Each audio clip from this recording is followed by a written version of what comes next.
It was supposed to be a simple job: serve drinks, clean up, and go home. But the moment I stepped into Diddy's mansion that night, I realized I might not make it out alive.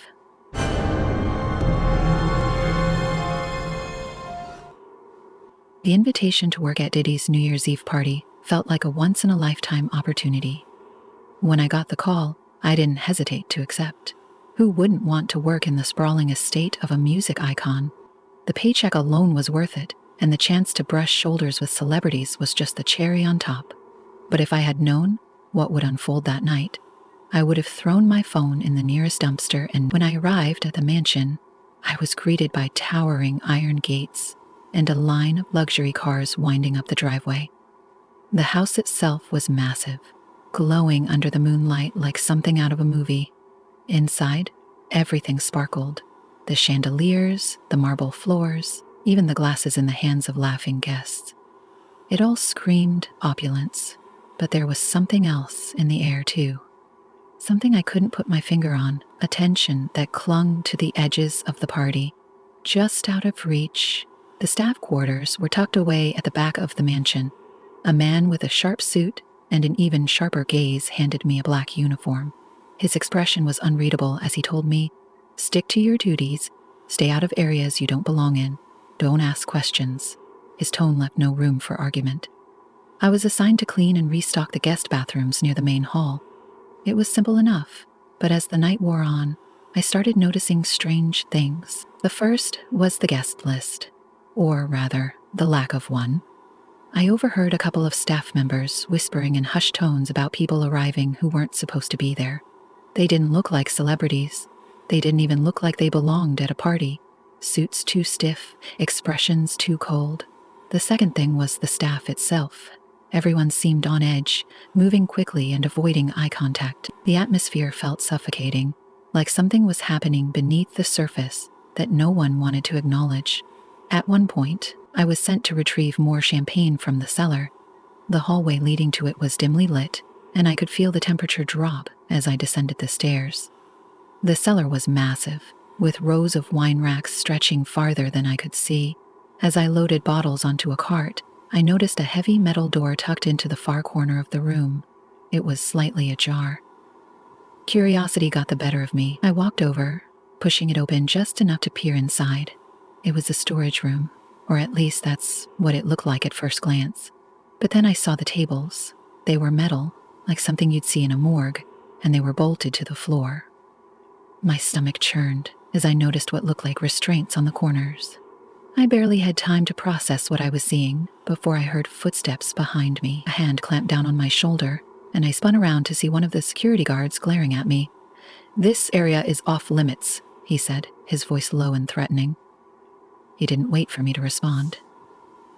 He grabbed my arm and marched me back upstairs, muttering something under his breath about knowing better. After that, everything felt wrong. I couldn't shake the image of those tables from my mind. I tried to focus on my work, but every time I looked around, I felt like someone was watching me. Around midnight, I was cleaning up spilled champagne near the kitchen when I heard raised voices. Peeking around the corner, I saw two men arguing. One of them was Diddy's head of security. The other was a man I didn't recognize, but his face was pale, and he was sweating despite the chill in the air. "You shouldn't have let them in," the stranger hissed. "You know what they want." The security guard's expression darkened. "Keep your mouth shut. You don't want to end up like the others." The stranger opened his mouth to respond, but he stopped when he saw me. His eyes widened, and he backed away, as if I was the last person he wanted to see. The guard noticed me too, and stepped forward, his hand resting on the radio at his hip. "Get back to work," he barked. I nodded and fled, my heart pounding. Whatever was happening here, it was bigger than me. But as much as I wanted to leave, I couldn't. The gates were locked, and the staff wasn't allowed to leave until the party was over. As the night dragged on, I started piecing together bits of overheard conversations, odd looks, and the undeniable feeling that something terrible was about to happen.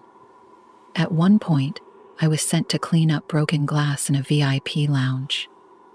The room was empty, but there was a trail of blood leading out the back door. I didn't dare follow it, but the image stayed with me.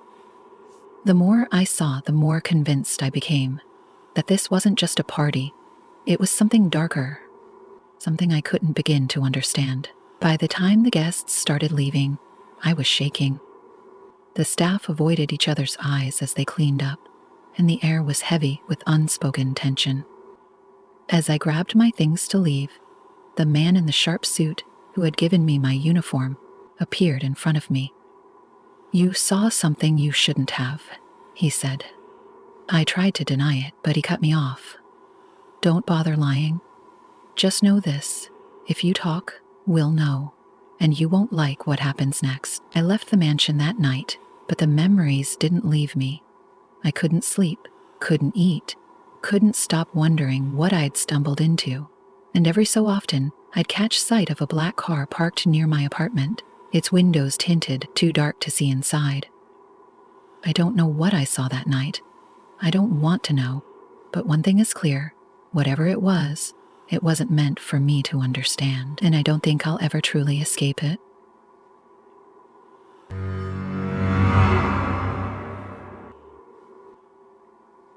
The job seemed too good to be true. A last-minute gig as a maid at Diddy's exclusive New Year's Eve party. The pay was outrageous, and the idea of working at a celebrity's mansion felt like stepping into a dream. But by the end of the night, that dream would twist into a nightmare I still can't explain. The mansion was breathtaking, sprawling over acres of land, with marble floors so pristine I could see my reflection in them. The air was filled with laughter, clinking glasses, and music so loud it made the windows hum. The guest list was a who's who of Hollywood, but the staff, like me, were instructed to keep our heads down and stay out of the way. It was clear from the start: we were invisible. About an hour into the party, I was assigned to monitor the VIP lounge. It was roped off from the main hall, a space for the most exclusive of guests. My job was to keep it tidy and restock anything they needed. When I first stepped inside, the air felt different, heavier. The laughter and music from the main hall seemed muted here, despite the open doors. As I worked, I couldn't help but notice this strange energy among the VIPs. They weren't dancing or mingling like everyone else. They were speaking in low tones, leaning in close, as though they didn't want to be overheard.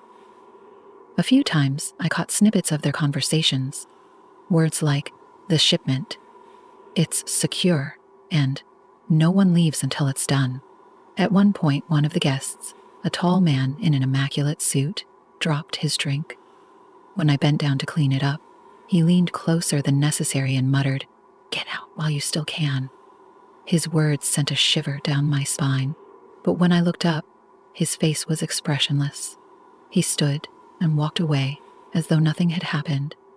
Later, I was sent to grab more champagne from the kitchen. The mansion's layout was confusing, a maze of hallways and staircases, and I ended up taking a wrong turn. I found myself in a part of the house that seemed almost unfinished, with exposed beams and cold concrete floors. At the end of the hallway, I saw a door slightly ajar. Curiosity got the better of me.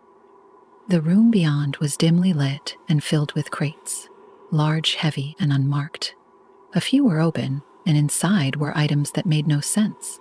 Surgical tools, rows of neatly packaged syringes, and what looked like restraints.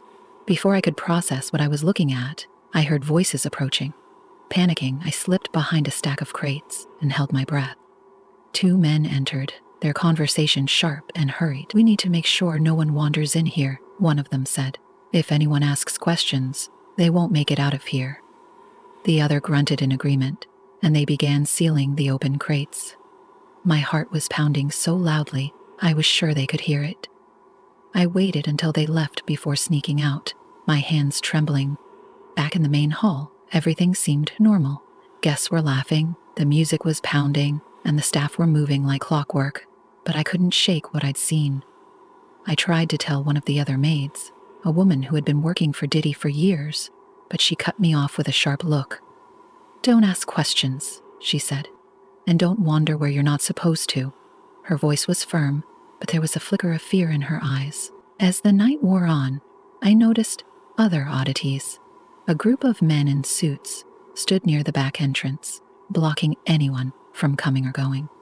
One of the guests was escorted out of the VIP lounge, looking pale and shaking, his shirt splattered with something dark.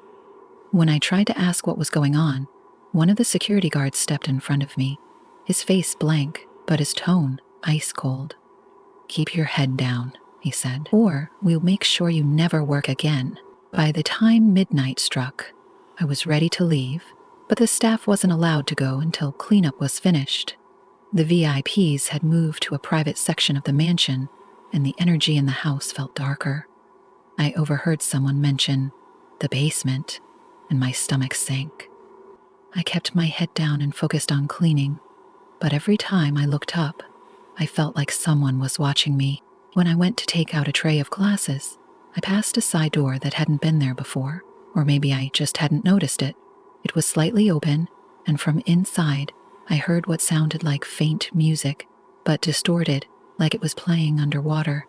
Against my better judgment, I peeked inside. The staircase spiraled down into darkness. I didn't want to go, but something compelled me.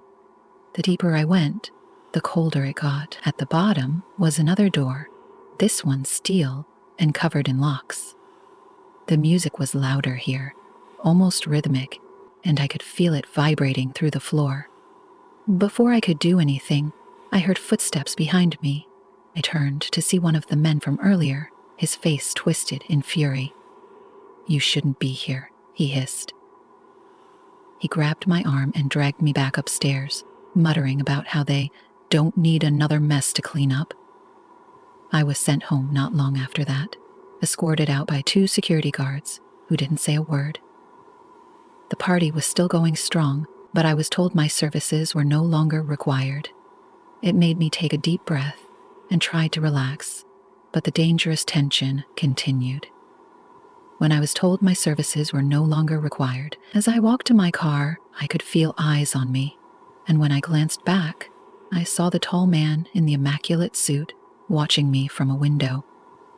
I quit the agency the next day. I couldn't explain what I'd seen, and I didn't want to.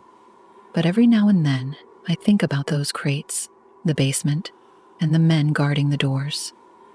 I wonder what would have happened if I'd stayed longer. And sometimes, late at night, I swear I can hear that distorted music, faint and haunting, like it's calling me back.